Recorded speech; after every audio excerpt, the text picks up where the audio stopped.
Pascal Michaud, frère de la communauté de Notre-Dame de la Merci, partage le repas du soir en compagnie de ses 12 pensionnaires. 12 hommes âgés entre 17 et 25 ans qui doivent se reprendre en main. Le passage de la rue à cette maison d'hébergement n'est pas celui de la facilité. Les jeunes qui vivent ici doivent accepter une discipline de vie stricte. À leur arrivée, ils auront un délai de 2 semaines pour se trouver un emploi ou pour retourner aux études, sans quoi ils devront quitter l'établissement. Ils devront également se plier aux heures de repas et de couvre-feu et accomplir les tâches ménagères qui leur sont attribuées. En revanche, ils seront logés et nourris pour la somme de 45 $ par semaine. Avant tout, ils trouveront ici le soutien moral nécessaire pour cesser de consommer des drogues ou de l'alcool. Ces jeunes ont perdu le contrôle sur leur vie. S'ils demeurent ici, c'est parce qu'ils le reconnaissent et veulent maintenant s'en sortir. Ils savent aussi que leur consommation excessive est un symptôme de la solitude et du mal de vivre qui les habite.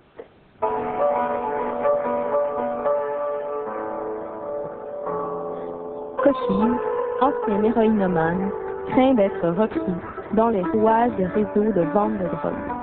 Il désire donc conserver l'anonymat. Artiste, musicien, il rêve au Népal et aspire à la tranquillité d'esprit. Ma vie de ce que je faisais, c'était trop stressant. Parce que je vendais de la coke. Dans ce milieu-là, il y a tellement de violence, il y a tellement de problèmes, il y a tellement de casse-tête que la vie est pas belle, tu sais.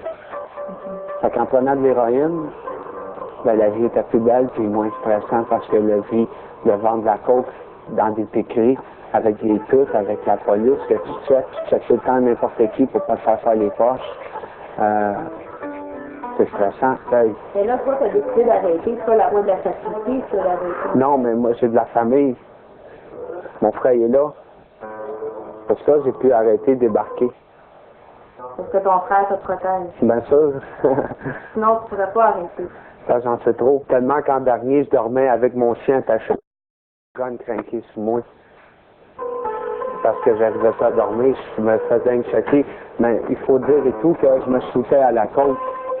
Beaucoup. Je me shootais à l'héroïne et tout. Et ça, tu dis encore bien plus parano, tu sais. Puis j'étais rendu à un point que je m'aurais tué. Instinctivement, là, tu fais quelque chose pour t'en sortir, tu crées ton camp. Tu t'abandonnes tout. J'ai laissé mon appartement, moi. J'ai laissé mon chien. Mon chien dans l'appartement, renfermé, je l'ai laissé. J'ai tout laissé, mes meubles, mon linge, tout, j'ai tout abandonné, puis je suis parti. Là, c'est quoi tes raisons de vivre? Les raisons de vivre? Les raisons de vivre, c'est que je ne cours plus après ma dose. Ça te rend heureux? Oui. Je vis plus le stress de la clique, d'avoir toujours peur. Est-ce que la peur de retomber, c'est quelque chose qui est tout le temps présent? C'est pas une peur. C'est quoi? Un obstacle.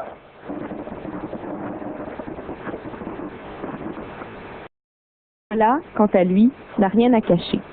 Il demeure ici depuis 1 mois et ne compte pas repartir avant de poursuivre ses études au cégep. Bonjour! Non, j'ai commencé à prendre la drogue parce que les quelqu'un de mon enfer.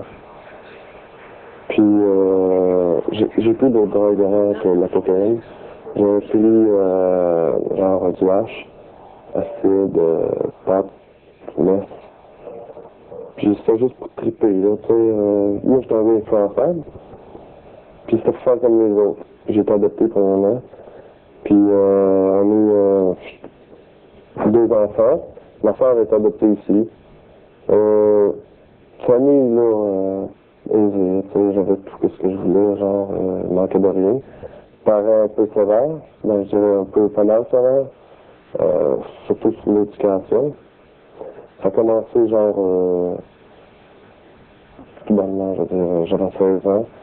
J'ai tout pu, je veux dire, j'ai pas de problème, là.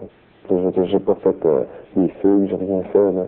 Moi, j'étais le genre de gars, tu sais, qui allait dans ma chambre, puis qui refoulait ses émotions. Genre, en pleurant, je pleurais pas devant le monde. Parce que pour moi, broyer dans la famille, dans mon père et ma mère, ça se faisait pas. J'avais lâché l'école. Je sais pas, l'école pour moi, ça avait plus d'intérêt. Qu'est-ce qui avait d'intérêt pour moi, c'est juste triper, tu sais. C'est juste sortir, les filles, pis tout. On aurait dit, là, que l'école, pour moi, je voyais pas plus tard qu'est-ce que j'étais pour faire dans la vie. En fin de compte, mon gros bobo, qu'est-ce que je pourrais dire, c'était pas la drogue. C'était pas la drogue, c'était mon comportement. C'est mon comportement qui m'a amené à prendre la drogue. Si j'aurais été un petit peu plus fort sur moi-même, sur mes pieds, sur mes jambes, j'aurais été capable de dire, hey, écoute, là, t'as bullshit, on est ailleurs. Donc, tes parents t'ont mis à la porte?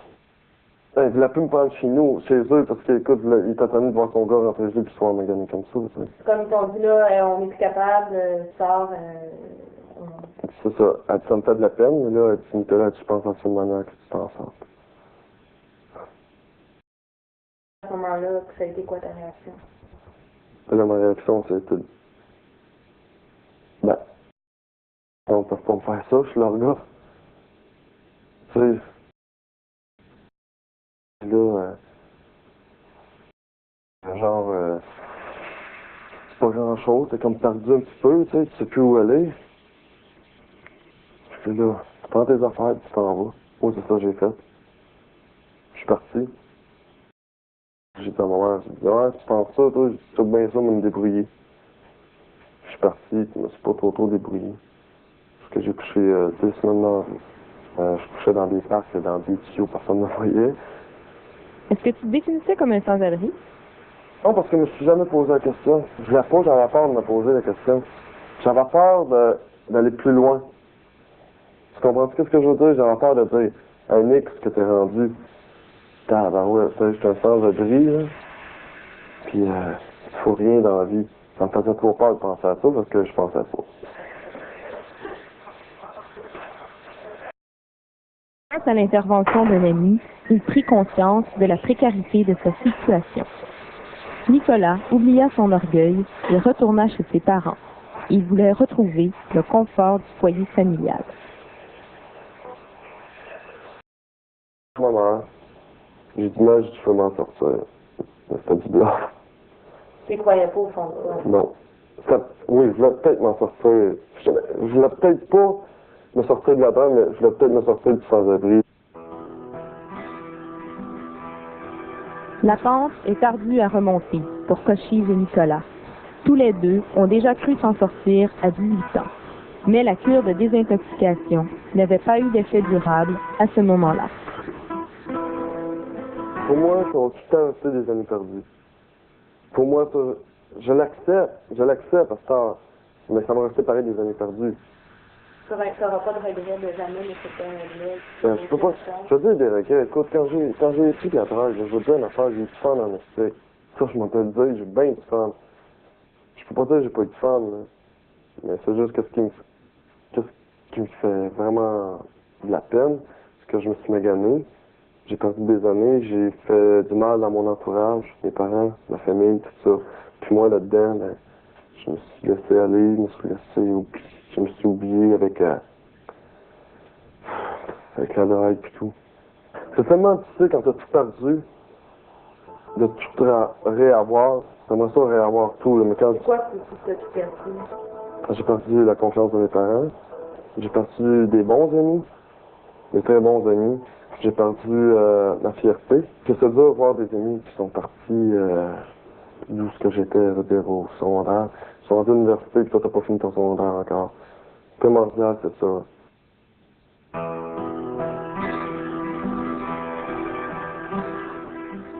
Le responsable de la maison estime que 35 à 40% des jeunes se sortiront du cercle vicieux de l'itinérance et de la délinquance. Réal Michaud considère que les jeunes sont dans la bonne voie lorsqu'ils signent un bail en quittant le centre ou encore lorsqu'ils vont en thérapie.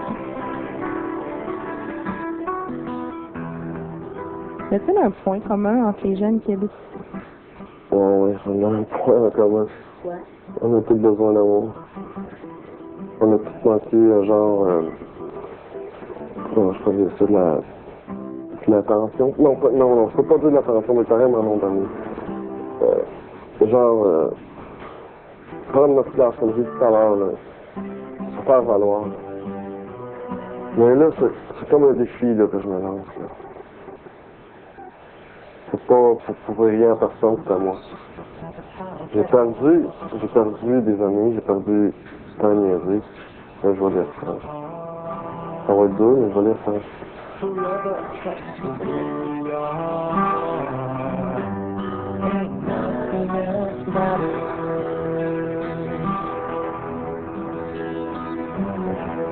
Never open my self-belief.